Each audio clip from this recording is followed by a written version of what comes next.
How about the soil ecosystem? How can companion planting improve soil health and fertility? And what are some effective plant combinations for this purpose?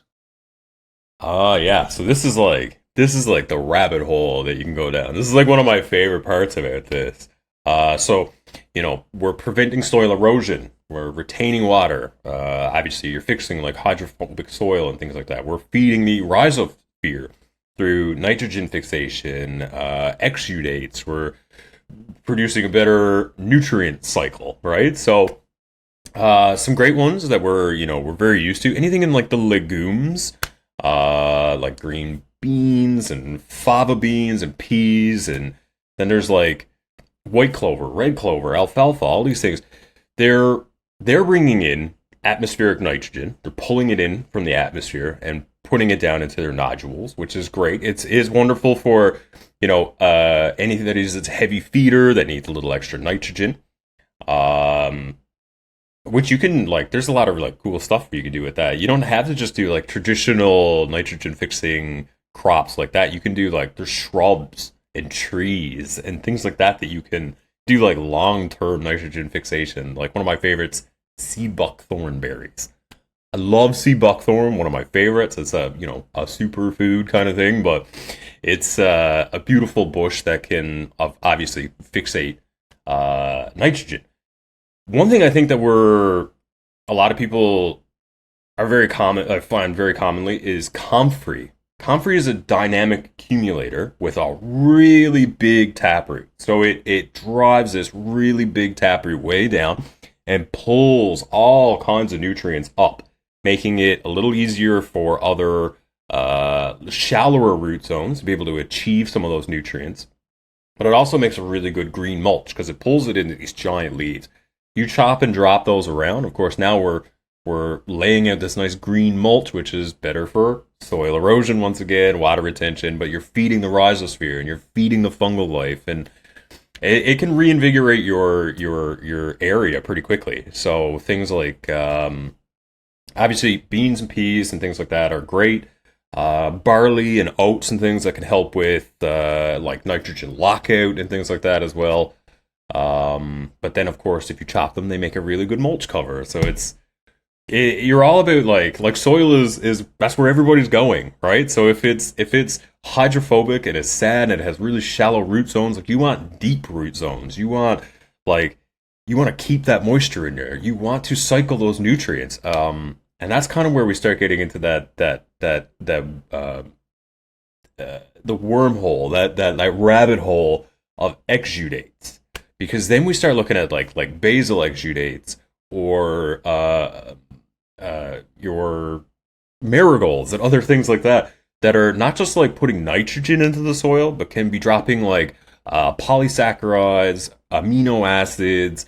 They're signaling to each other. They're releasing mucilages that can retain more moisture in the soil. Like there's so many benefits to being able to have this diverse rhizosphere and this ecosystem in there that just feeds the soil and keeps that not only that topsoil happy, but like deep down into the soil. You're preventing the compaction. You're bringing nitrogen and other nutrients and stuff that we couldn't get. We're bringing them up to the surface with things like comfrey. So that's one of those things where like there's so many benefits to the soil in terms of like how we can cycle nutrients, water retention, or even produce our own compost and mulches that can better feed that soil and that topsoil throughout the years. So that's one of those ones where like I feel like you do a whole episode on just like exudates, like those mucilage that's produced in there, because they could signal to each other, like when like if one plant is being eaten up by whatever, it could say, hey, I'm being eaten, we're being attacked. They could communicate through the root zones and say, I need more sugars to be able to produce more terpenes, or I need more amino acids to be able to create more whatever I need to be able to fend off this pest. I need more essential oils. So maybe then the basil releases more essential oils. Like there's just so much to that, but yeah, it's amazing what you can do with like barren soil with just a little bit of like cover crops. Like I say, bring in nitrogen, bring in more nutrients, and creating like that mulch layer, right? So you can restore and balance your soil pretty quickly. It truly is incredible.